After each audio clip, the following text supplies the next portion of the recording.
dude, even when I'm old, I'm trying to be swagged out. That's fair. Like, I want my cane to be bedazzled or some shit. Bedazzled cane. Yeah, I want my cane to say thug shit. Thug life. Thug life on the cane, dude. Honestly, not too bad, right? I fuck with it. I want my life alert to Yo. to say thug life. Yo, thugged out life alert.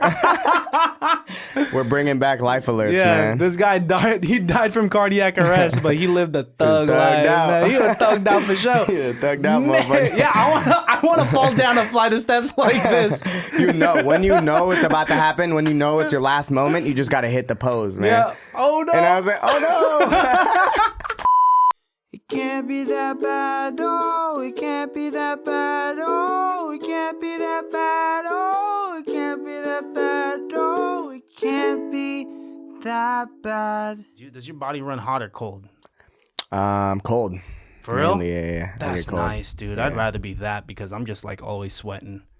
I remember when I was single and fat Damn. and just existing, I'd just be like sweating right out the shower. And I'd be like, why, dude? Like I just fucking bathed. You know, the shower sweats, that's what they call it? Yeah. That means you never have to deal with that. You just get cold frequently? No, dude. Yeah, I'm not a big sweater either. Uh-huh. Yeah, I don't know. It might be, people tell me it's because I'm from Africa.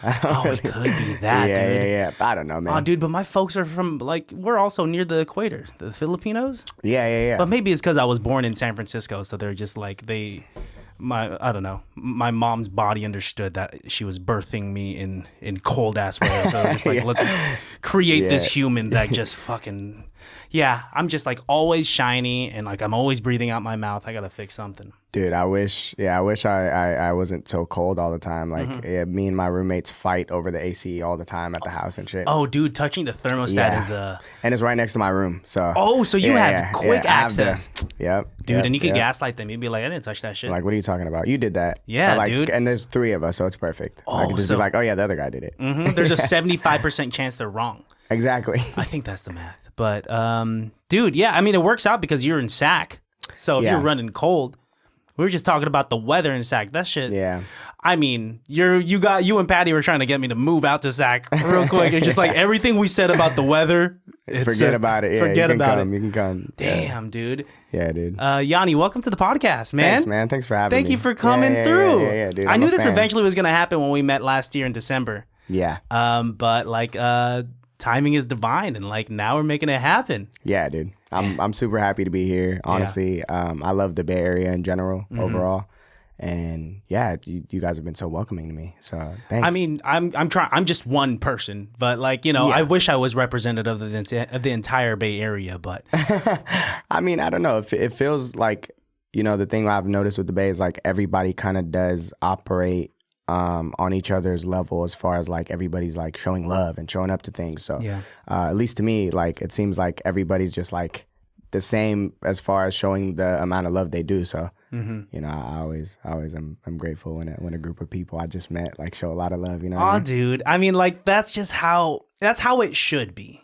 because collaboration and support goes much further than unhealthy, toxic competition, which exists in other hot spots where the industry is popping, Yeah. So, Yeah. I mean, like you have your eyes set on LA, like in the future, right? Yeah. And definitely. so, I mean, compared to like what you've been experiencing, because you're telling me that like the resources for creatives in Sacramento is pretty scarce.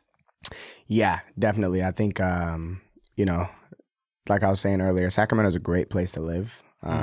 But it's just kind of hard to do anything creatively out there because every time a new venue pops up, it gets shut down or there's some issue. And especially like with hip hop, they have a big problem with hip hop. That's so crazy, dude. It's so sad because there's so much active like creativity and such a scene out there. So many dope people.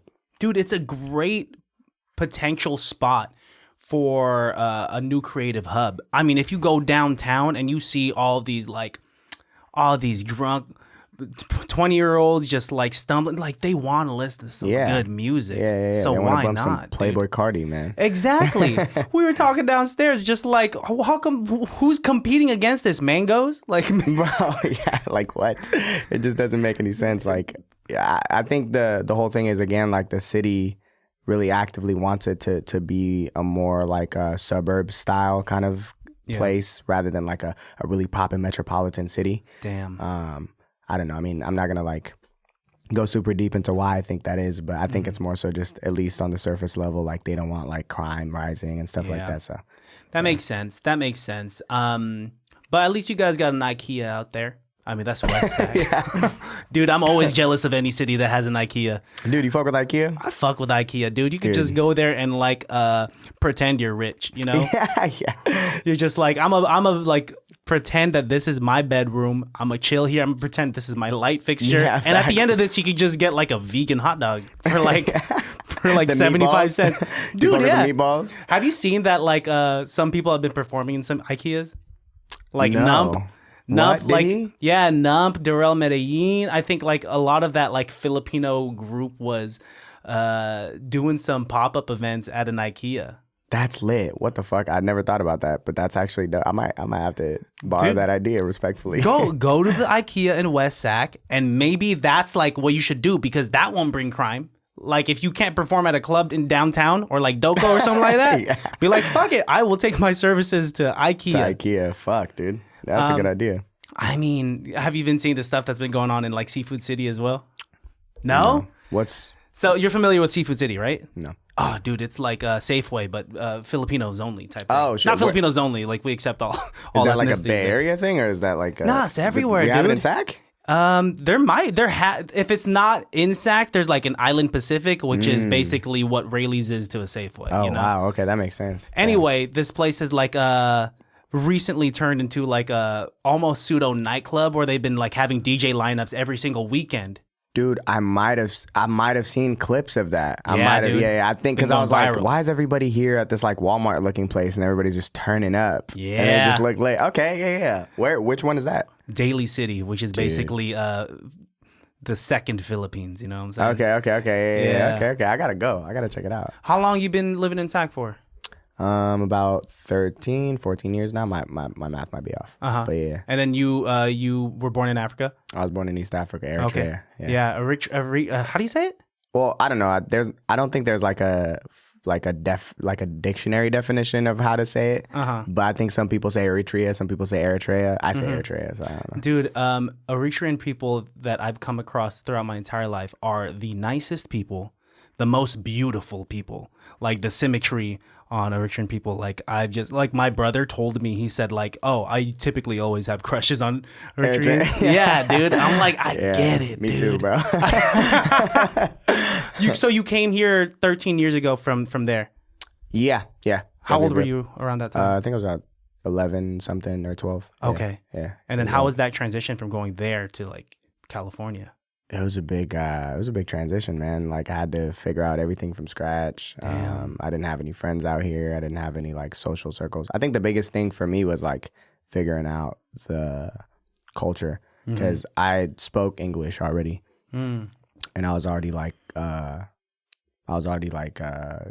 you know, able to like read and write and everything. So they put me in a regular middle school. Okay. And they were like, yep, just go figure it out, 7th grade. Really? And yeah, it was just rough, man. I got bullied a lot and I didn't know what was going on. Yeah, it was rough. But what were some aspects of American culture that like you had to learn quick when you first came here?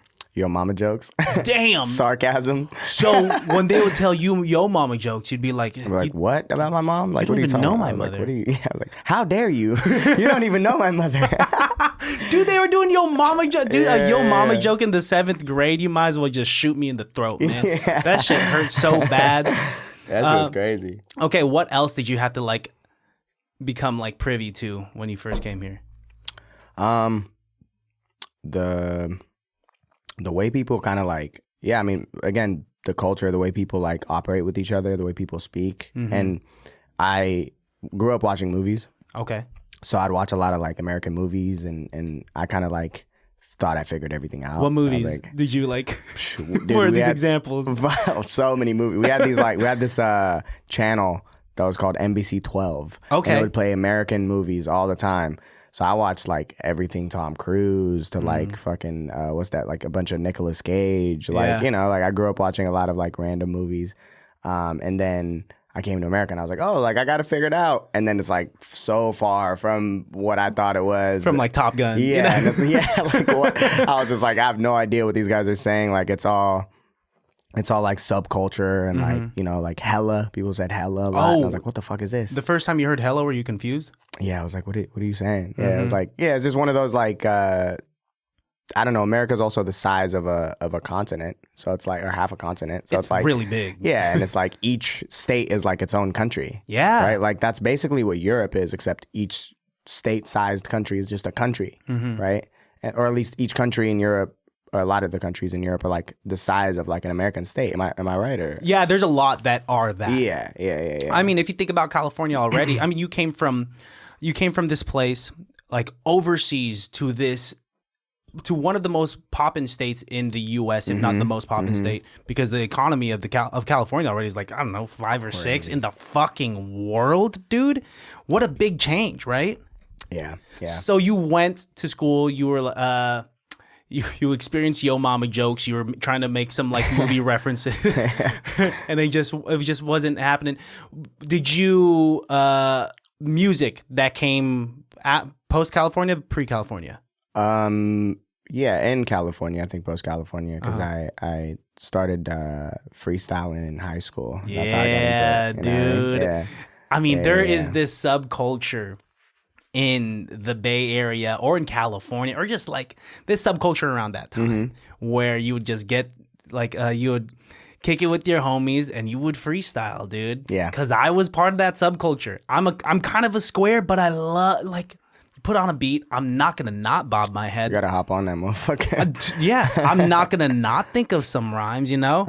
So tell me about those days. How was it?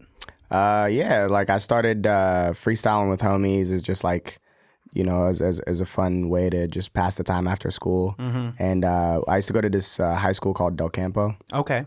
And after school, there was this like park connected to our school. So everybody would just go get high over there, and like it was just, you know, it was a good time. That's how it was. And one of my homies used to freestyle, and I was like, I could try that, and I sucked. I was so bad. It was ass. it was horrendous. And I was like, man, all right, like I got to figure this out. And I guess that's like when I first started kind of finding myself too, because I was like, man, I'm gonna get competitive. Like I'm gonna do this. And then I started writing, and I like memorized it. And then I came and I was like, yo, like I know how to freestyle now, guys. Like I got you. And I just like freestyled to this beat that I like memorized this written to. And they're like, yo, like he did it. And I was just like, I fell in love with it ever since. I was like, all right, let's do this. That feeling's irreplaceable, dude. Yeah. The first time you perform or do something creative, and you not only do you love it on your own, but when you see the effect that it has on others, and then you get that dopamine rush, you get hooked, and that's a sign like, oh, I want to do this for the rest of my life. 1,000%. Yeah. So you didn't even start off with singing. So no, I was rapping. Whoa. Yeah, I was rapping. I was writing first. Because you seem like someone that's been singing for a minute, because you can sing. Like Thanks, you have bro. incredible control. I like where your voice sits. The first time I got to see you perform was at Danny Ali's show in Rodeo in December. And yeah, shout out Danny, man. That's incredible my brother. control, dude. Like your voice is it's placed very well. Thanks, man. So when did that come into fruition, like the singing into the rapping? So I mean, I was rapping for a good amount of years, probably all of high school, and then I think I started taking it more serious in college. Okay. I went to school for I say audio production, but really it was commercial recording. So Okay. I had a commercial recording degree, Nice. and then throughout that process, I was kind of finding myself and my sound, and I don't really think I found my sound in rap as much. But I just started singing as like to like do hooks. I also just was never afraid to try things. I always believed I could just try anything, do anything. XXXTentacion used to be one of my favorite. Yeah, rest in peace. He used to be one of my favorite artists just because like he was able to do everything. You'd scream and rap and go crazy at these shows, and then he would also like sing really soft, and he would do all these different genres. So that's kind of what I was like trying to emulate. I guess that's the kind of idea I had. And yeah, eventually I got into singing because I was just trying to sing on the hooks. And then I did this project called Apollo 2020, my first ever project. What year was that? I did it in 2019 because I wanted to release it in 2020. Oh, okay. And then, and that was like the first time I like had hooks where I was singing and I was like recording, you know, my own music and I was figuring everything out with friends. And when I put that out, that was when I was like, okay, like I might actually be able to sing. And I kind of like fell more in love with singing over time, you know, so. There's something with singing that is so, you know, because I sing. I don't really perform anymore, like, but that's, if you were to ask me, like, what brings me the most dopamine of everything that I do in this planet, it's singing, dude. And like from a singer to a singer, I can tell that you fucking love it, and you can do it, and you could do it well. I mean, like, thank you, man. Your hooks they're crazy, man. Thank you. Congrats on like the numbers you've been hitting with Check and Chosen, bro. Thanks, bro. I appreciate it. Yeah, dude. And like I was slapping those even more in preparation for this. I'm just like, yeah, this is like, it makes sense why it's popping off. Thank you, bro. I appreciate it. Yeah, that shit's actually crazy. Chosen got botted when I first put it out. So it was doing really well. Like, I'd worked really hard to figure out the algorithm for so many years. And early on, I had my songs on like random botted playlists. And it like completely destroyed my whole algorithmic push early on. Like I was like shadow banned damn near off Spotify. So everything I put out, I had to just like figure it out. And then eventually I just did a lot of research and was like trying to build up to this momentum where I finally released a song where I was like, oh, I could really put power behind this. So I like spent like $1,000 on promo and ads and all this different stuff. And then, and I had just moved distributors too from DistroKid to Lost. Okay. And I'm like, yeah. And then it started doing well algorithmically. Like people genuinely liked it. I performed it a lot. And yeah, and then all of a sudden one day I woke up and it was just getting like 10,000 plays a day. And I was like, whoa, it's doing well. And then I look and it's like all coming from other in the category. And I think that's like Amazon Alexas and stuff. But anyway, somebody was just target botting the shit out of the song to the point where it was like the algorithmic push was dead. And I was in shambles, like trying to figure out like, hey, like, can I temporarily take this down off Spotify? Are you guys able to help me? And it was just like, yeah, that whole thing was a terror fest. But eventually they allowed me to temporarily take it down and then bring it back up. And it didn't 100% kill the botting at first, but like it slowed it down and then it stopped. And then it was just dead for like a majority of this year. Holy shit. And then shit. finally, recently, I just kept pushing it on TikTok and finally it started like getting algorithmic push and now we're here. Fuck, dude. Yeah, it's crazy. What's a bummer about being an artist nowadays is that no matter how talented you are, you have to kind of figure out the algorithm. Yeah. It is a game. And when you figure it out, the game's fun. Yeah. In the process of trying to figure it out. Yeah, it's a process. Yeah, dude, even with podcasting, like I've developed this mindset of like I have a decent understanding of like what clips could pop off. Like sure, like if I say something outrageous, like I might get numbers off of it. For example, like I popped off earlier this year because I made a joke calling Martinez Meth-Tinez. But it was crazy. Like, dude, it's kind of crazy. It is crazy. I'm not the one that came up with it. I'm not the one. It was a Martinez resident that like told me this joke. And I was just like, oh, if this person that was born and raised in Martinez told me that. He gave you the pass. Yeah. I was like, I'm going to tell everyone. And like everyone's like, who's this guy that looks like he's from Walnut Creek? But anyway, I have like a decent understanding of like, okay, even though like I am not the fondest of the content of this clip, I know that this will probably get numbers because it's gonna like ruffle some feathers. Yeah. And what sucks is that's the game sometimes, right? And it doesn't matter sometimes like what quality of music you have out there. You gotta figure out how to market it. For example, when you were pushing the music video or the visual for is it Distance, and you were like in all silver. Yeah, Distance acoustic. Yeah. And it's like, what the fuck is going on in Sacramento? Boom. Yeah. You know, like it's that's playing the game. That's my boy Ricky's idea, actually. Ricky Sparrow's genius. That guy's great a genius. Idea. That guy's a great genius. idea. And usually I would never like, I don't know, when I first started, I wanted to be like this mysterious artist. Like I don't really want people to know too much, and I don't want to do all this like goofy stuff or whatever. And then eventually as I grew more into myself, I got more confident to just like try things. Yeah. And Ricky was like, hey man, like what if we painted you all silver? And I was like, what the fuck? No. And then he was like, bro, trust me. And I was like, you know what, man? fuck it, let's try it. And yeah, it did all right. Yeah, it did well. I only miss you when you're not here. You're really different inside my head. I only miss you when you're not here. A different version lives in my head. Dude, it was cool, man. Like what I learned from that is that like you were willing to commit to this bit to push your art, right? Yeah. And like it was a great hook, you know? And then like, but also I think once people get caught with that hook, they could check the rest of your discography out, or the rest of your page out, and they'll see like, oh shit, like he also makes like dope things like with like Check with Josh P, right? Shout out Josh P. Like man. that visual Legend. is just y'all just kind of vibing like on the sidewalk, right? Yeah, we're like rival pizza salesmen. Yeah. That was also a lot of that was like Ricky's brainchild, but he was like, well, we were sitting down talking, and he was like, yo, like I want to do something with pizza, and I was like, okay, well, what if we were like rival pizza places, and our bosses sent us to like deliver to the same spot, and then we find each other and like we're arguing, and actually Patty was the one who opened the door in the video. It's kind of funny, but we're like trying to like knock on the door or whatever, and then he was like, yo, what if you guys are like rival pizza places and we have the logos, and so we came up with the idea of like, I think it's Yoni's Pizzeria and then Josh Pizza. Oh, dude, that's great. And I was like, all right, let's try it. And yeah, we just did a bunch of different ideas, and it came out. It came out.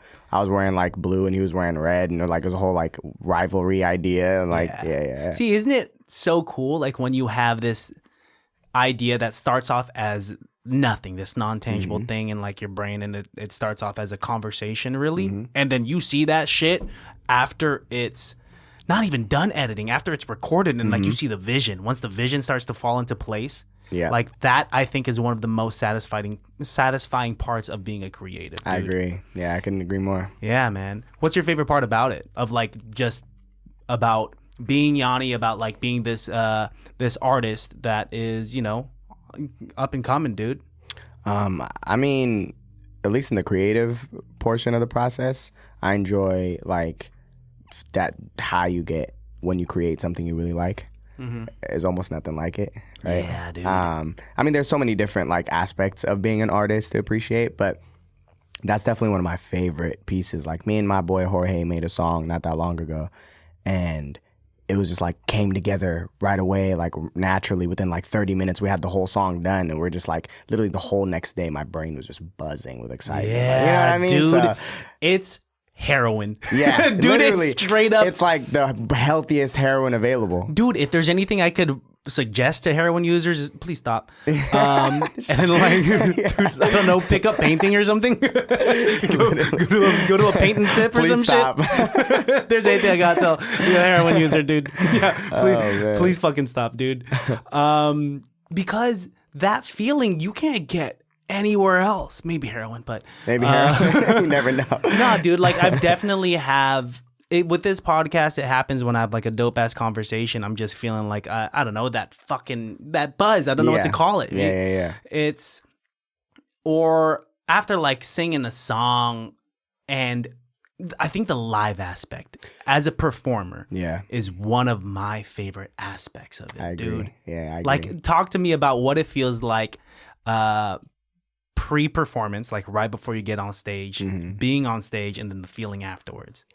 For me, it's like it depends on the venue and the day, but especially at this point, I performed so much. Like it's just like I always kind of drink a little bit of caffeine before. There's a slight nervousness in my stomach before I go on. Yeah. Then I go on and I just black out every time. Like I barely remember it after the performance every single time. Like I haven't had a performance that I'm like, yeah, at this point I did this. I have to like watch a video back to see exactly what happened.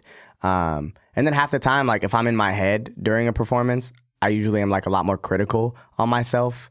And I'm like, oh, I should have moved this way. And then like afterwards, it's just like so gratifying to see like, no, I did exactly what I should have done. Exactly, dude. Yeah, no, it's a high too. It's like that's another one. That's why I black out every time. It's like you go up there and you perform in front of people, and they may or may not know you, but like there's this exchange, this energy that like is hard to replicate. And then you get off and you're just like, what just happened, you know? So yeah. That's a dope ass feeling. Yeah, man. And accepting that, like, because once you start over analyzing how you are on stage, you become robotic. I know that from experience. That's fair. Yeah. And like breaking down like how my voice is, or like getting upset about how my voice was after the fact makes, it's not the healthiest. I mean, but it's natural to be self-critical. You recently just met Adrian Marcel, right? Yeah, a few weeks ago. What a guy. What a guy. Fucking guy. Legend. Man. Legend, dude. Shout out to Adrian. When I had him on the podcast, he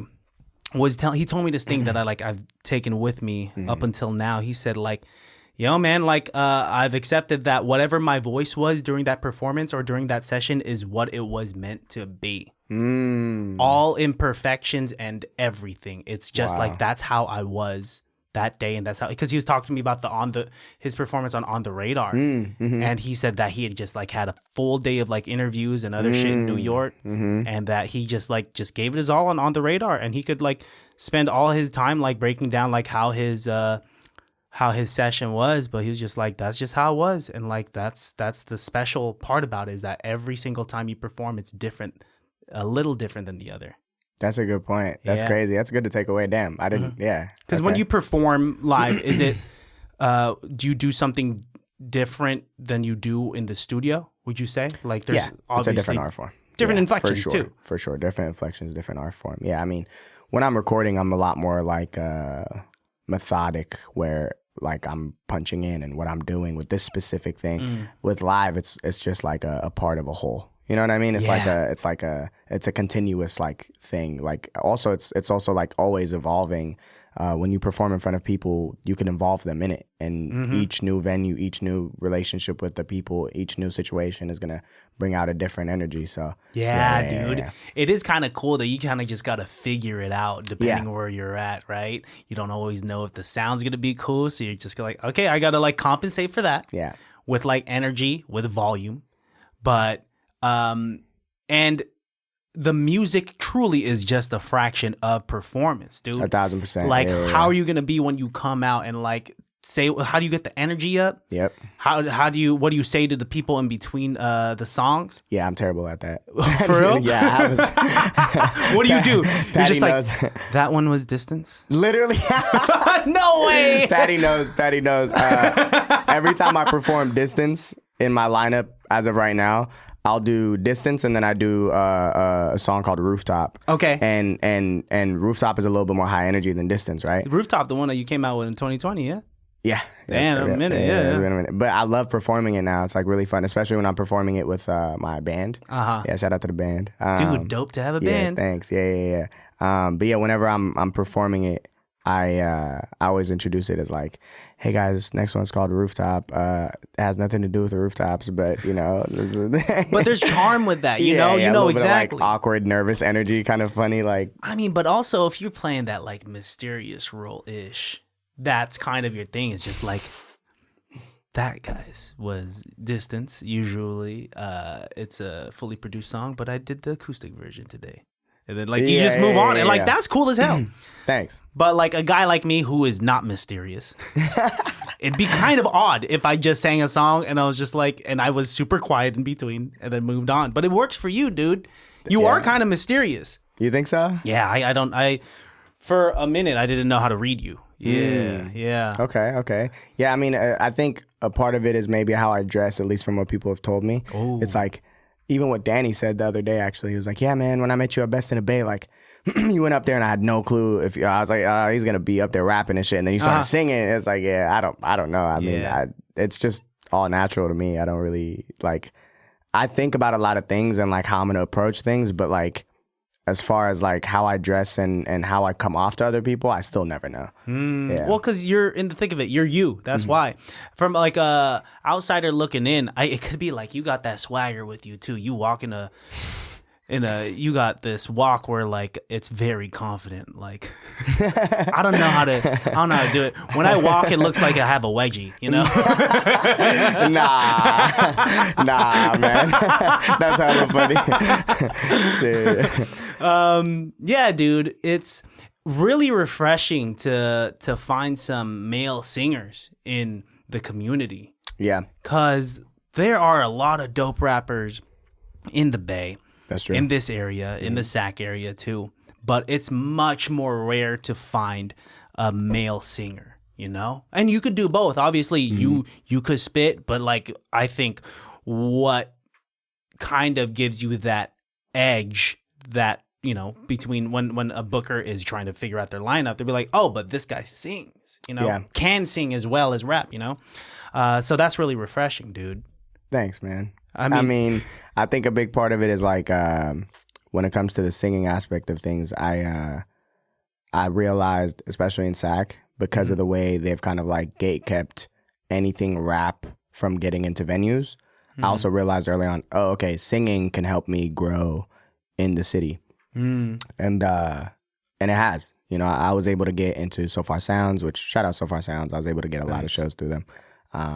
But yeah, I was able to get into So Far Sounds and all these different venues and all these different places simply because I sing and not rap. And there's an unfortunate like negative outlook on hip hop, especially in Sacramento. And so anything hip hop or hip hop adjacent, I mean, it's getting better now, but I think there was like a lot of like politics in the past that just made every venue owner like, all right, like we're not having anything rap related, anything urban, dude, which is so rough. Like it's so unfortunate, dude. Right? I ain't gonna lie. I get a little more, you know, it's a little more, I feel more at home if I go to a club and they're slapping some like hip hop and I see like these, you know, I see these drunk girls throwing ass. I see these dudes chopping it up outside. I'm more comfortable with that than if I were to go to like a biker bar.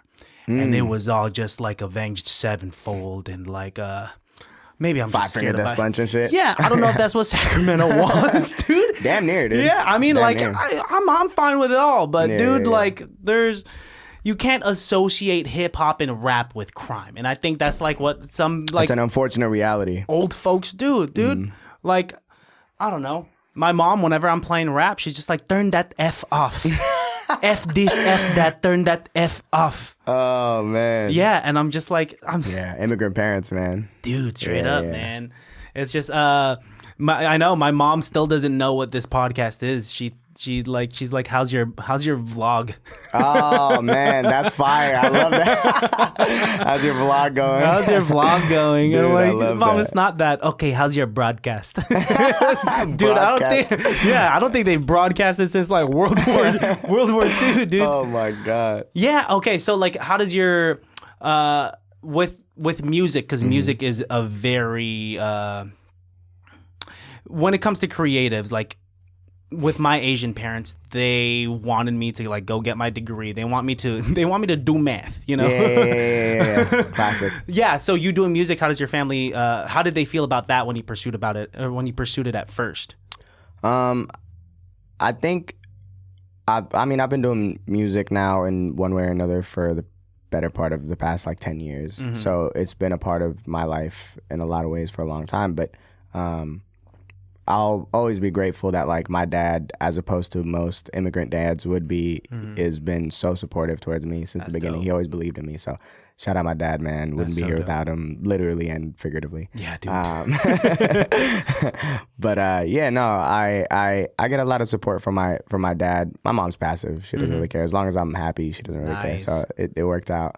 But yeah, I mean, from the community in general, or like from, I guess, like distant uncles and stuff like that, there's always that like you hear stuff. And I'm also the youngest, so like I feel like there's been a lot of like protection over me. It's like my parents have been very overprotective and stuff like that. But I think I mean, my siblings didn't really take too well to it at first, but eventually like it just takes like seeing how serious somebody is about something and seeing how determined they are, and eventually you get to a point where it's like, all right, well, they're gonna do it. Might as well either support or be passive. Yeah, you know what dude. I mean? Yeah. So. Yeah. And it's nice when you do feel that support with these people that you love the most in the world, man. Like when I get support from like someone that recognizes me here in Vallejo from the podcast, like that means the world. That's dope. Of course. But then when my brother is proud of me, like I'll cry. I could cry. I could fucking cry, dude. Yeah, shout out my brother, man. He's been reposting everything on Facebook. So shout out my bro. Shout out to the people that still post on Facebook, man. We need to tap into those hubs, man. Dude, yeah, I've been my Instagram is connected to my Facebook account because of Meta ads, and Yeah, so same. So I've every time I post on Instagram, it posts on Facebook, and you'll see it, and then like my aunt just saw it actually recently too from Paris. Whoa. And she like liked it. I'm like, oh man, I wonder what she's thinking. Like she's probably like, oh, look at this criminal, you know? What I mean? No way. I mean, it's also a big thing in our culture where it's like you don't really say exactly how you feel. I mean, I think it's also maybe an immigrant thing, small community thing, but it's like people kind of just like gossip in the background and be like, oh yeah, like they feel some type of way, but they're not going to be like, oh yeah, he's whatever. But I've heard so many things about me from like my niece or like whatever when I'm not around, but you know, it's a part of the process. Oh, that's immigrant culture for sure. Because my family's exactly the same, dude. Your broadcast. Like my broadcast. I'm sure there's like one family member asking why I'm not a nurse, you know? Like that's exactly why. I mean, and I started doing like some stand-up comedy in the past year, and I'm pretty sure that's even more of a left turn from this broadcast, you know? It's but yeah, like that's I connect dope. with you, dude. That's dope. You do comedy. Thanks, man. Thanks, man. It's it's really fucking fun. It's a nice side quest. And having done this podcast kind of removes that filter that I would have had if I didn't have it when doing stand-up. So like it's cool. It's cool. That's dope. What other side quests do you want to accomplish outside of music? I mean, I definitely want to get into like clothes more. Nice. I've always been a big like proponent of people having multiple things that live on their own, but they are from the same source. Yeah. Like I don't know, for example, like The Weeknd has XO, Kanye has like you know Yeezy and all of that. So I've always been a big fan of stuff like that. Even La Russell has a good company, right? So yeah, I definitely want to do like something. I just haven't figured out the name yet. Maybe hopefully next year by this time we're doing something with that. But like I need just to figure out the name. But I have this whole brand idea that exists like outside of me, but it's still a part of what I do kind of vibe. So yeah. That's cool that it's beyond just merch, right? It's not just Yoni merch, right? Yeah. No, it is your brand. It is Yoni's brand, and you could buy merch from his brand. I think that's a nice move. I mean, like merch is always a good move to sure. But the fact that like you care about it enough to like make it its own entity is really cool. I mean, I've always been like I said, I've always been a fan of stuff like that. And it just inspires me to, for example, right? Like this, what I'm wearing right now, shout out to my boy Slinky. His name is Darius. I went to high school with him. Okay. You know, and he makes these hats and I love his brand so much, but it's really not just me supporting him. I genuinely love the way this looks, right? Dude, it looks great. Hats, I used to wear hats. I used to rock hats in high school, but now like I don't know, like it's hard for me to find the perfect hat because I have such a big dome. Dude, I was wearing like, did you wear hats back in high school and it was like fitted caps? No, dude, I didn't. I had long hair. Oh, you had long hair in high school? I have short hair, yeah. So how long was your hair back in high school? Just like afro, like frizzy, like real, like wild. Oh, like I see. Pretty, like Hey, that's like, kind real, of the like, move, twists. dude. That's cool. Yeah, but you know, eventually you got to chop it off because. And then you became hat guy. Yeah, you became hat guy. Dude, it looks good on you, dude. Thanks, man. Now hats on me look like yarmulkes. Fuck. Yeah, it's just like they're just my head is so fucking big. I'm sure there's a hat out there for you, man. Yeah, dude, it's like we'll figure it out. Like a size 10. That's a project. That might be one of my side quests, man. Figure like out a hat for you. A one of one. Yeah. Hey, why not? Dude, yeah, you're right. Maybe if someone can get me to wear some like hats and make it look good, I'll give you all my money. Yeah, dude, I trust fashion advice from you. Anyone that wears like a button up underneath like a long sleeve, yeah, you got it going on, dude. So the whole like button up or like collar thing started because I have a really long neck. Oh. And I got made fun of it for in high school, and I was really skinny, so like people were like, "Oh, like you got a long neck," and I was like hella like ashamed of my long neck and shit. So I started trying to hide it, but then I realized like, oh, I have a long neck, and I look good in anything with a collar. So Yeah, like, dude. Have you seen someone with no neck try to wear a collared shirt? Rough. That's why I'm like, you know what? I'm gonna show off. I'm gonna show off my neck with my collars. A long neck is a good thing, dude. Like, I mean, I think because Holy shit. Yeah, dude. Oops. Dude, it's hard to say the word neck in a sentence, and like the fact that the word neck has now become something completely different. For those who don't know, Patty's dying off camera right now. Anyways, turtlenecks. You fuck with turtlenecks? Dude, I've been hearing a lot about what's that shit, the quarter zip. Yeah, my homie Michael was like, yo, like you got to do the quarter zip before it. I don't even know what it looks like. You had never seen a quarter zip before? I probably do if I see it, but like I've never heard it called a quarter zip, so I don't know what I'm looking for. I don't know what else to call it. I mean, it's like what, like is it a turtleneck that zips down your to like, or is it like a sweater? Like it's like a collared shirt that doesn't flip down, but it just stays up. I mean, it could flip down. You could flip it down. Okay. Fuck, dude. I mean, a quarter zip. But if you zip it up all the way, it's like Patty's gonna show you what a quarter zip is. Okay, so it's almost Okay, so it's almost like almost like a yeah. I got my dad wears those all the time. Hard. But like, yeah, and you could dad swag. Dad swag's kind of coming back. Bringing it back, yeah. Right? I wear my dad's sweater from time to time, man. Dude, this is my dad's from the fucking Shout out to the 90s, dad. bro. That's lit. I know. I like at first I was like insecure about it because I looked like a couch from the 80s. This fucking suede, but dude, I'm like, nah, that shit looks lit though. It looks like, it looks comfortable. Dude, yeah, it's comfortable. I like it. I like the color. I like how soft it is. Yeah, and it's unique. Thanks, man. I'm pretty sure no one else has this in the world at the moment. Yeah. Dad swag is something. What do you think it is about dad swag that's coming back? What do you think it is about fashion that always repeats itself? I think everything repeats itself though, right? Like even in music right now, people are like doing like 90s R&B again. Dude, right? Yeah, 90s R&B, or even if it was like more recent, like listen to Yukon, right? Yeah. We're taking I Am Sue's and who else was on? Love Rants and I Am Sue's up, and then putting that into fucking Yukon, right? Yeah. That's mashups, Mashups with movies. There's always remakes and like revamps, right?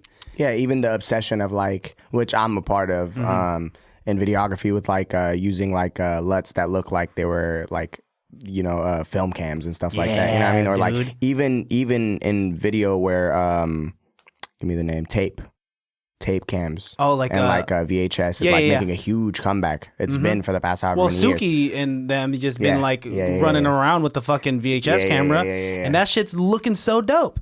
Yeah, it looks incredible, and it's like. Yeah, the editing style is a big part of it too, but the whole thing. Yeah, I mean, things repeat. Everything in life, I think, I think we do that like in life as humans. Just people like bringing back things that are popping in the past and then kind of like revamping them and doing them again. I mean, Jerk's a big part of it, like the Jerk movement. Have you been listening to any Jerk songs? Nah, dude, Jerk songs are coming back? Not like the new boys Jerk. It's like what they call Jerk now, but it's like a different. I don't know. It's like man, what can I make a reference to? It's like, what about it is just like that particular sound? Like, is it the production BPM? style? Yeah, production style. It's like that consistent claps, and then like there's like I don't know, man. The production style is just like, but it's not to the point where we're gonna be wearing like colored skinny jeans again, right?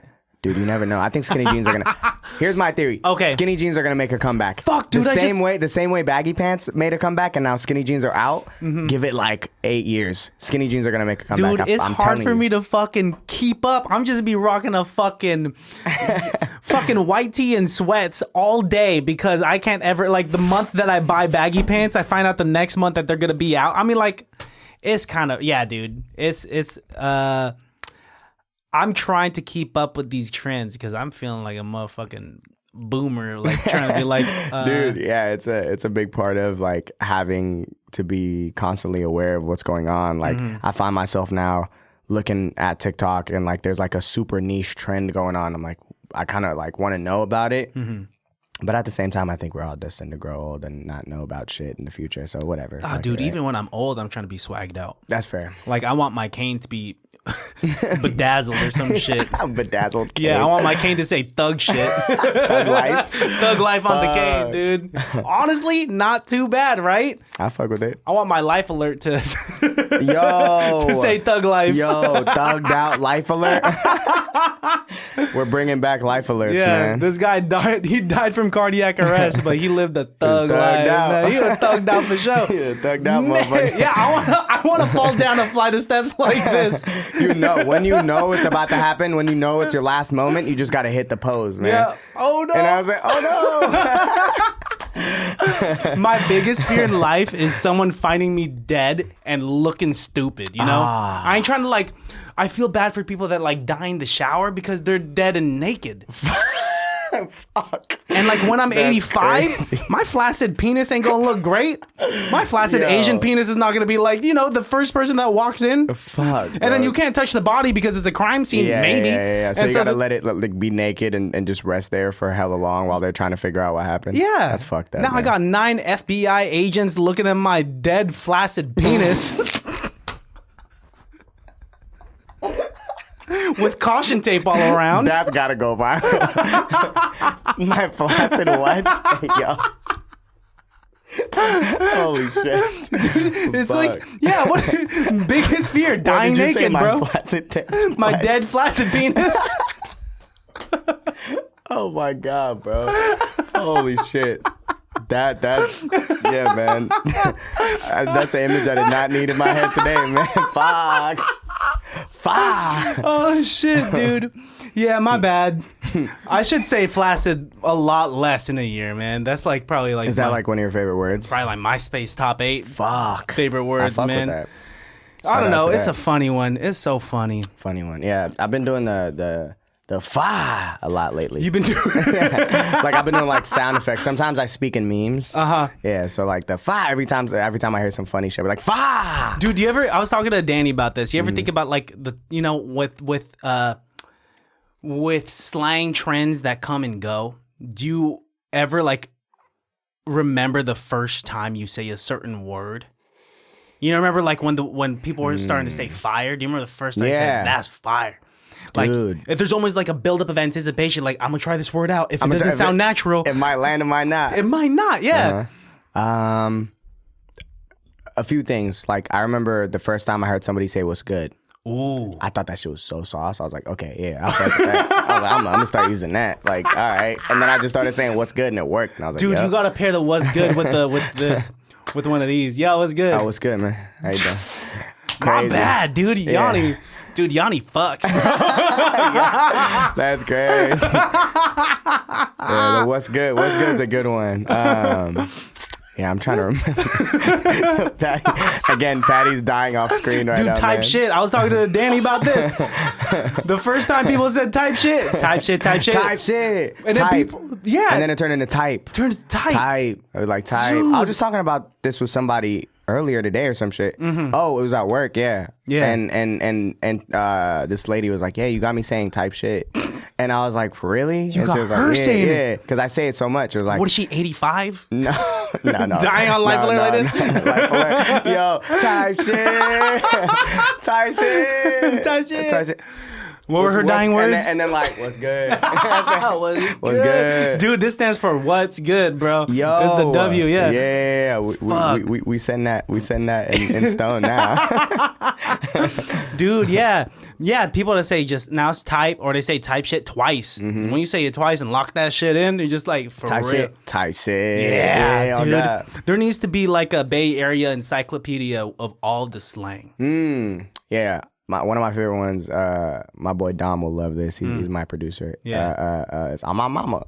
On my mama. That's one of my favorite ones. I love that shit. Dude, it's crazy how much people say on my mama. On my mama. Or like brother. Or Yeah. like hella fire. All that shit is just hella fire. Hella fire. I've On my never mama. said hella fire. That was my first time saying that. I'm Really? going to stop right there. Yeah, it didn't work for me. It didn't You're doing feel- combos though. You know what Yeah. I'm saying? It's like you got hella and then you got fire, right? And then you got hella fire. Yeah, dude. It's like a fusion food. It's like what the first time it's like the first time they started putting like fucking sisig in a burrito. Do you know what sisig is? No. It's like a can't say Filipino chopped meat.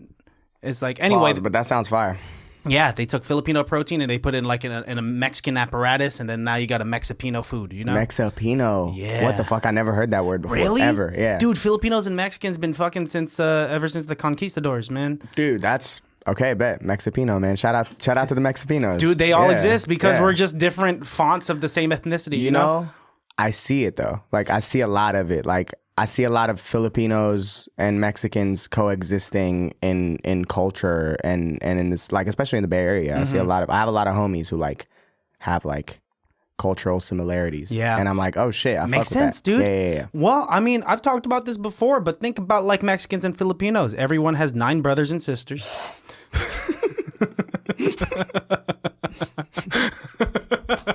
Shout out to that, man. Even if you Shout want out to fucking. dude, shout out to like not using a condom ever. Yeah, dude.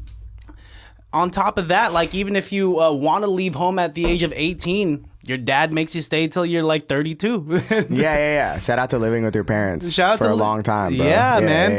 That's a real thing. That's like that's so like a not a Western thing. That's like a foreign concept to the West. Dude, white parents are counting down the days from when 18, their kids. you out. Yep. You out as soon as you 18. That shit is crazy. That me and my dad were just talking about this not that long ago, and it's like he's like, I cannot even imagine, because back in my country, like people live with their families until they get married, and then they move out and have their own families, and their kids live with them until, you know what I mean? Cycle goes on and on. But then white people, right when like- mom gives birth, they start the timer until they turn 18. Click. Yeah, they have a timer on their iPhone. On their The kid iPhone has an 6S. iPhone. The baby has an iPhone. Yeah, dude, they're just like, once you turn 18, you better start working at Best Buy and you get your ass out of here. Yeah, that shit is crazy. It's really interesting, the cultural differences. Like that's one of the things I had to learn coming here too. And I was like, whoa. Yeah, I was like, what is going on with like people and their parents and the way that dynamic works? Because the way it works back home is very different. You know what I mean? Yeah. What was your favorite American food when you first came here? I'm curious.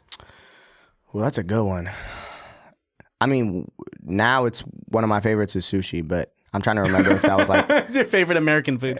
I mean, Americans have really taken that shit. Yeah, you're right.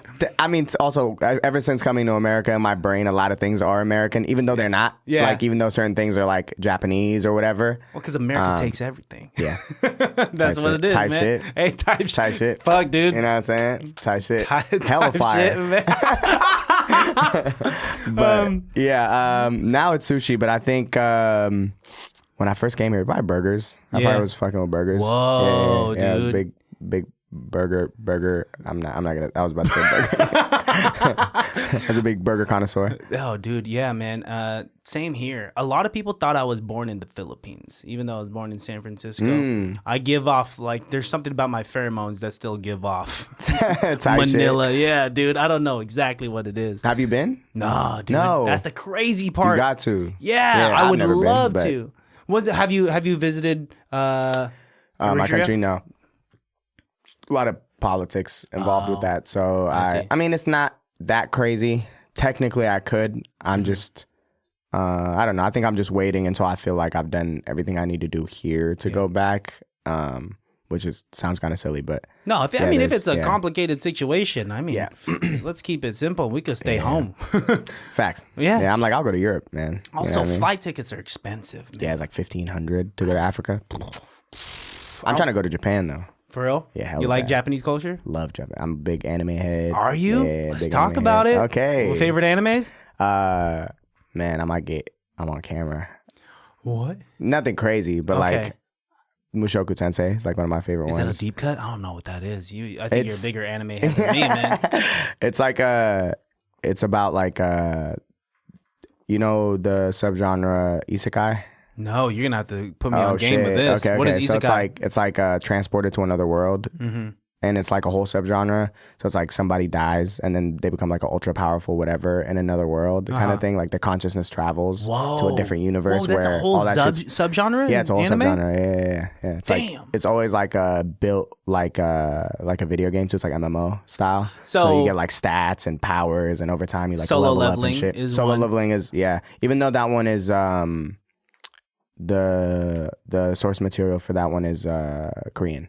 Oh, So that one's yeah, not it Japanese. is. Yeah. What do they call Marine mangas? Manhwa? Manhwa. Manhwa. Yeah. That's what it is. What else is there? What's the fucking Sword Art? Sword Art Online, yeah. It's one of the sort of that. Yeah, pretty much. It's one of the early ones. Yeah. But Mushoku Tensei, I fuck with it because it's like the progenitor, like the source material for it is like one of the first to do that, and then that idea became like super popular, and then now there's like a shit ton of like mini, you know how animes are, dude. mini animes of like just like one-offs and like a billion of them, and that style just became really popular. So it's crazy. I mean, it's probably because we all, and it's so interesting that you like that subgenre because we were talking off camera. You're not a gamer. yeah. I wish I was. I was saying that. Yeah, I wish I Typically was that a goes gamer. hand in hand. Is like an anime lover loves games. Yeah. That's what I'm saying. Like that's the part of me I feel like I'm missing, unfortunately. Like I have a computer now and I have a bunch of games. I like just downloaded The Witcher 3 and I wanted to start it and I was so excited, and then I started and I just don't have time. Bro, that's a crazy one to just like throw yourself into the wolves with, man. Like you can't just be like, I didn't play games growing up, so I'm gonna play The Witcher 3, yeah, dude. man. That's if you have like 500 hours just off to the side. Yeah. The Witcher 3 is basically the video game equivalent of One Piece. If you got all that time to watch One Piece, Oh my God. you could take that time and play The Witcher 3. I ain't never played it because I know. I ain't never watched One Piece. I ain't never played Witcher 3 because I know I don't have that time. Yeah. I'm that's late to fair. everything. I was almost late to this and I live here. Bro, like legit. But that's cool that you're an anime head. What else about Japanese culture do you dig? The food. Yeah, Their food is so good. You can't Right. like sushi and like even I'm obsessed with them. I got a whole lot of mukbangs on my For You page. Okay. I'm obsessed with the fucking the egg omelets that they cut right in the Yeah, middle and then yeah. just Fuck, I wish I remembered the name. But yeah. Yeah, I one love of that shit. those. Over the rice. Yeah. I've never tried one, but I want to so bad. I tried it once in where was I? In New York. So I don't Love know if it New was York. good. Yeah. Shout out New York. You been a bunch? I love New York. I just spent like a month there last summer. I can see you living in New York. I'm not a cold weather guy though. That's my biggest. Oh, that's right. So it's like my goal in life right now for the foreseeable future, once I can make it happen easily, is like to be bi-coastal. I want to live in LA in the winters and then live in New York for the summers. damn, dude, you're gonna be one of them. I'm gonna be one of them. Wow. Yeah, that is a that's my dream, shit. man, to bounce back and forth. Yeah, that's my shit, man. Because like the fashion there is like incomparable. Like obviously, like the Bay definitely is a fashion hub for in a different sense, but everywhere you look and turn in New York, everyone's trying to like look like they're on the magazine cover. Bro, that's one of the first things I noticed is like everybody dresses lit over there and Hella like nice. they're putting it together. And I'm like, what the fuck? Like these are people just going to the store, bro. Somebody's going to the grocery store and fucking Balenciaga. I'm like, what the fuck?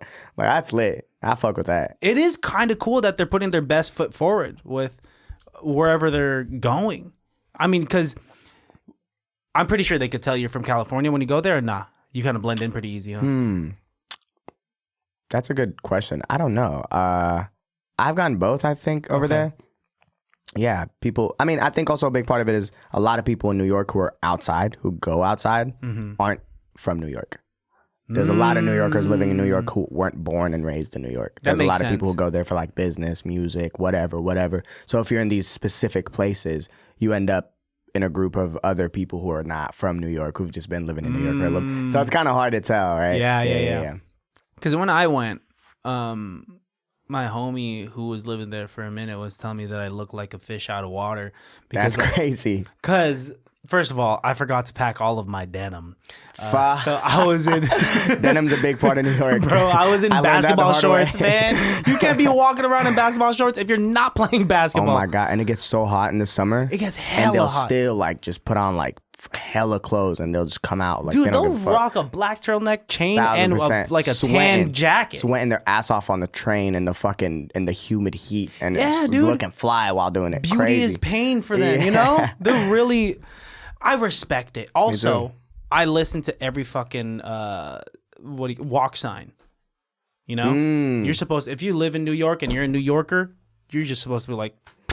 Yeah. No cars? Yeah, no law. The cars are like really like they have a symbiotic relationship with the people there. Yeah. They have to. They Because I'm like, understand. how do you not like run over 50 people a day? I could never drive here. Because you were like, I'm assuming you're like doing Uber and Lyft out there, right? Yeah, we did a fair amount of that. We did a lot of Subway, but like a fair amount of Uber and Lyft because they're not going 24 hours. Plus, I have some bougie homies, so they're like, yeah, let's just get a Lyft to Manhattan. I'm like, all right, whatever. All right, cool. But yeah, one time I remember we were like driving a bunch of like past a bunch of people in this Uber, and at one point there's like a one-way street, and there's a shit ton of cars behind us, and then in front of us is this family just parked in the middle of the street on this one-way street, taking out luggage from their car, from the back of their car, just like casually. And everybody's like, get the fuck out the way. Like just screaming like, get out, get the fuck. And the fucking Uber driver's like halfway, his body's like halfway out the window. It's like, get the fuck out the way. Yup. Bro, it's crazy. And then they won't even hate each other after that. Yeah. It's just They're still probably the type if they were to run into each other at a bar in Like, what's Brooklyn, up? they'd be Yeah, like, man. yo, what's up? Yeah, that's cool. That's good. That's just how it Yeah. is. I was a Yeah. little slow. You're right. I should have turned on my signal, you know? Yeah, the culture is amazing out there, man. Yeah, New York is cool. New York is cool. I mean, I've seen a lot of feces next to Yeah, in the It's subway station. It's a part of the like city aroma. It's weird. Like I usually get. Oh, I'm yeah. gonna tell you this. Like usually I get disgusted by shit like that. Like I stepped on a fresh pile of shit in San No. Francisco and it was fucked. Oh. My night was almost ruined, but it's all good. But over there, it's like you're walking in Brooklyn and it smells like homeless people and shit, Yeah. and you're just happy. it's crazy. That's culture. Yeah, You yeah, call yeah, that poop? You call it that's culture. Yeah, I call it culture. You know Wait, what I mean? in SF you stepped on human poop? Human poop. It's a rite of passage. I ain't never stepped on human Really? poop. Human It's poop? a rite of passage, man. I ain't never stepped on human poop. I'm not bro. gonna manifest it for you though. We're gonna knock I on stepped wood. on like canine poop, feline Yeah, no. poop. We were Human poop walking is and crazy. and Patty stepped on like the end of Y'all shared a poop step? yeah, we the same night. It was not the same poop. By the way, for those not seeing Patty, Patty's my DJ. Shout out Patty, he's here. You can't see him, but Oh, he's you here. can pop in your head, if you bro. if you wanna shout out my boy Patty. Yeah, so we were walking and I stepped on, or he stepped on the edge of one of like some homeless guy's like dried poop or whatever. We were there for a show or some shit. And then I was like, bro, and he was like, fuck, he was hella mad. And I was like, bro, don't let it ruin your night. Man, I tell you, I stepped on a fresh pile. No, the fresh The piles are the middle worst. too, just got like imprinted on my shit. And I was like, I can't let it ruin my night. I smell like shit the whole night. Dude, because if you're wearing like any kicks that have like the crevices in it and you have to like scrape that shit. Yeah, like, that shit. from That shit was rough the next day. I was hungover as fuck, trying to scrape this shit. I was like double gloved, double fucking masked, trying to fucking like be as far away from my hand as possible, like using a toothpick to like scrape out all the fucking nasty. What shoes were you wearing? I was wearing the ones I brought. It was the Superstars. Damn, Yeah, bro. The DC Super, or not the DC, the Adidas Superstars. Yeah. Fuck. Oh, dude, that's a Brand new, solid, like, too. solid basic shoe, Yeah, dude. That's yeah, like yeah. not one that you wear every now and then. That's like one, like, I was planning on wearing this again tomorrow. All the time. Yeah, literally. I did. I still wore it. I Yeah, fucking but- just disinfected that bitch. Yeah, if you got it out of there, Yeah, dude. I had to. I did it. Dude, stepping on human shit, that's something else, bro. Rough. Yeah. SF is a different universe, man. Yeah, Yeah, it's people something operate else. different. Mhm. It's something else. There's a lot of culture with it. It's sad what tech is doing to it and like making it super duper unaffordable. Yeah. Yeah. Unfortunate. People are commuting all the way from Sac to the city Yep. to work. How long does it take to get from Sac to the city? Is it an hour and a half, 2 maybe, depending on traffic? Yeah, especially now with all the road closures we've been dealing with. That's a whole different thing on its own. But What are they doing? Because the closure's been there for hella long. dude, it's a prank. I'm convinced that it's just a fucking citywide prank. Dude, I think they're just there playing mahjong or some shit, man. They're just out there playing cards and like slapping music. Fuck, man. Yeah, I think they have like these contracts and there's a certain amount of budget. And so like they're trying to like eat up as much of the budget as they possibly can. So they makes just like sense. will do little bits at a time. And you're cooked. You're trying to get to work. You're trying to get somewhere. You're cooked. Sometimes they'll just close off an entire fucking bridge. You gotta like go to East Sac to West Sac to get to fucking the freeway to detours get. are crazy. It takes me like sometimes it takes me like an hour and a half just to get to Davis, which is like, bro, I haven't even left Sac yet. Like, come on. Fuck, dude. Yeah, I've heard of some people like with the closures being so bad, they have to go like around, like through Tracy-ish area, Yeah. you know, Yeah. to get to like Concord, you know. Shout out to GPS, man. Fuck, dude. Back in the day, can you imagine? They were just people were like, "Let me go on Map and MapQuest." shit. Yeah, a physical the map is crazy, bro. My dad was a MapQuest head, and now he is like a human GPS. He knows everything. Oh, he does. Every time I'm on the phone with him, he's like, "Where you going?" I'm like, "Oh, I'm going downtown." He's like, "Oh, you should take this way to that." I'm like, "Dad, I'm not. I'm gonna follow the GPS, man." He knows. He's locked in. What? Bro's locked in. 75 years old. He's still locked in. He knows the best way because he memorized it from MapQuest, and then just fucking driving everywhere. That's crazy. I mean, shout out to the immigrant dads, older man. folks, man. My immigrant dad. That all he knows, I think he misses MapQuest, if anything. Yeah, is this still a thing? I bet you it is. It probably is. Yeah, they're still making a business from like boomers and shit. 1,000%. Dude, yeah, I wonder what it is. Shout out to the boomers, man. Shout out to the boomers. Shout out to you, man. I don't know if anyone's told you how we end these episodes. Have you? No, Danny didn't warn me? I'm getting surprised, man. I'm here for the. I came prepared for the podcast, but I didn't do any research because I wanted to just like go with the flow. Yeah. Well, I typically end these with. So I have a background in comedy improv. Okay, bet. So I usually end my episodes by doing an improv scene with my guests. Bet. Or this is another option if people really don't want to do improv. We could freestyle on a beat. Oh fuck! I'll rather do improv. I haven't For real? freestyled in so long. Oh, okay, hell yeah. That works out perfectly because like I don't even have. I would have to put the phone here and that shit's ghetto as fuck. I bet. But yeah, we'll do an improv scene. It could be based off of anything and everything that we talked about in today's episode, or since we got another person here, we could get a suggestion from Patty and we could just do an improv scene for that. Yeah, what do you think? You just want us to freestyle? But he's got to put the phone on the thing. I can do that. I've done it before. I ain't tripping. You got a beat. Oh man. I mean, I'll just put any type beat that you guys recommend to me. I don't know why. I feel like the beat just. Why are you doing me like this, bro? We started so. I'll go first, and I'm like trash. Like I'm not. I mean, you can improv, you can freestyle, but that's freestyling. It's just in also, a different way. Yeah, you're right. Improv, like stepping on the shit. Like, should we like improv like? All right. How like it was? The shit story could be a cool improv. We could do that. All right. So the suggestion. Y'all do that. All right. Sounds good. Well, how do you, I also have never improved. I don't think so. So you gotta walk me through it a little bit, dude. Just say, yeah, you're just acting, just being character, you guys act the situation that happened. Bet.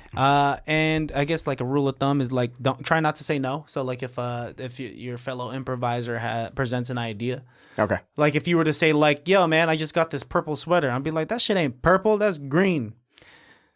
Yeah, that's probably like frowned upon. Okay. Yo, man, like we're here at Bart. No, we ain't at Bart. We're not. We're in It Sac. just There's ruins the fucking flow. Okay. Yeah, so that's like a rule of thumb. All right, bet. And it doesn't have to be amazing.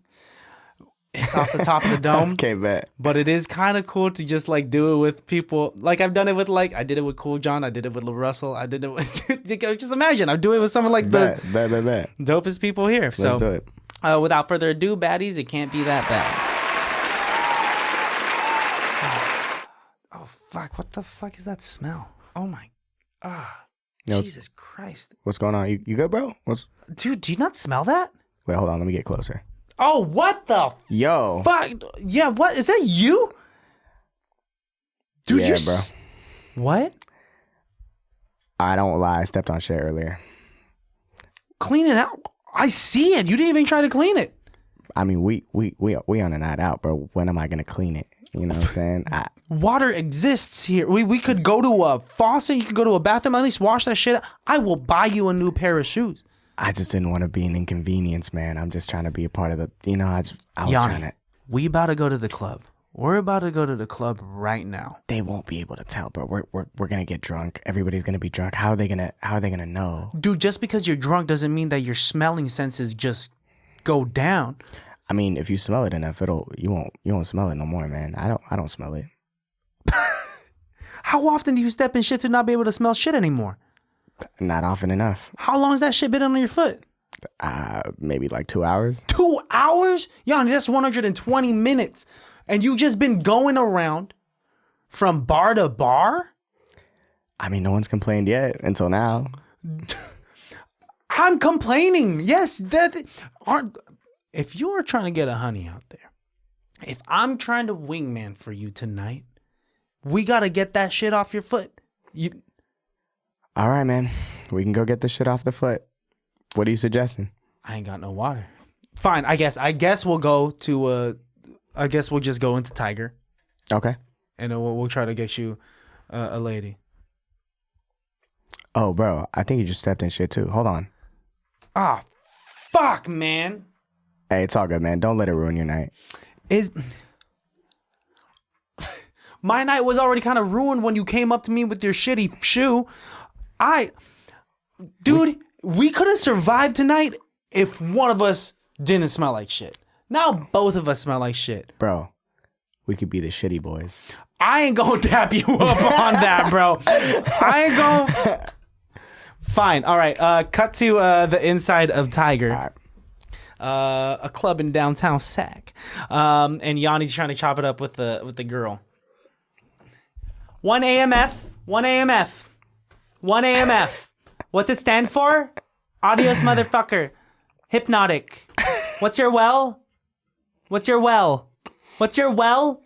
Fine, I'll have a whiskey sour. A sour. Do you use egg whites? Egg whites. I'll do a Long Island. What's your well? So, excuse me, you've just been looking at me. You smell like shit. Excuse me. Can you hurry this up? There's a guy here, he smells like shit. I don't think it's me. It might be my friend here. You both smell like shit. You know what? What? You have a good night. End scene.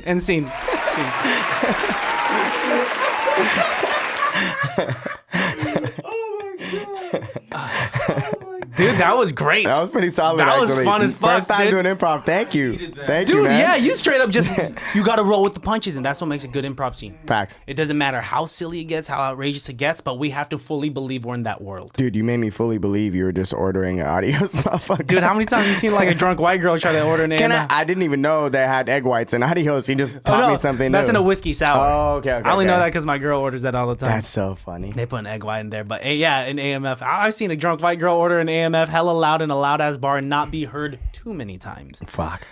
Dude, that was fun as fuck. This has been dope, man. Dude, thanks for having me, man. Like I said, I've been a fan, man, and it's good to be here. Appreciate Seriously. it. Vice versa. Thank you for coming through. You're killing it with the music. You sound great. You're making some really great shit, dude. Thanks, bro. It's catchy. Your lyricism is there. You can sing like a motherfucker. You are a hooksmith. I think that I think that the world is about to see something come from Yoni even more. So, like, I'm on your side. Whatever you need from me, brother.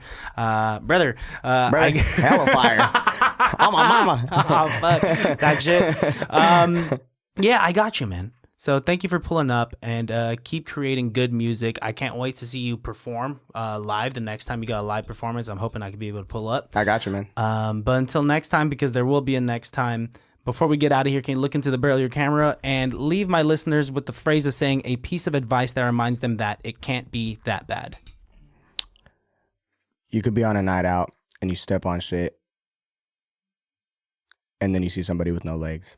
It can never be that bad. Dude, that's the truth, man.